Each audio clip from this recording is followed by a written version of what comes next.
The Rubik's Cube is a very complex puzzle, and there are many things you should know before you watch a tutorial on how to solve it. Here are those things. The first thing you should know is the different types of pieces. There are 3 kinds of pieces: centers, corners, and edges. A center is just a cap over the middle of the cube and shows you where each colour belongs. So green belongs here, white belongs here, etc. Edges and corners are the pieces that move when you turn the puzzle. An edge piece has 2 colours on, and these will never detach, and a corner is the same but with 3 colours on. The second thing you need to know is the method. The method I will teach you is the beginner method, but there are also others you can learn, such as seafrop and drew. I will go through these in a tutorial.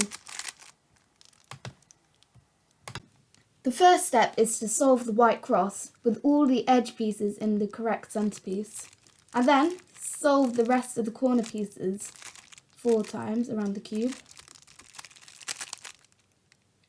and then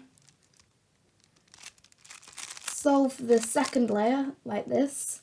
Remember, I will teach you how to do it in a tutorial coming up. And just let me finish doing this. And then solve the cross on the top, but you can't get it to line up naturally, so you have to use an algorithm like this. And now they're all in the right place. Then you use an algorithm to put the corners in the right place, and then you solve the cube.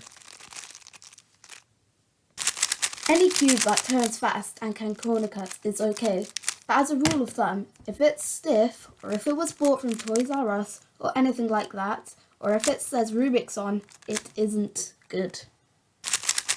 There are lots of different cubes for different price ranges. You can get a brilliant cube for $10, and a link will be in the description for the ones which I recommend for each $10 or so. And remember, you should buy them online and not from a store.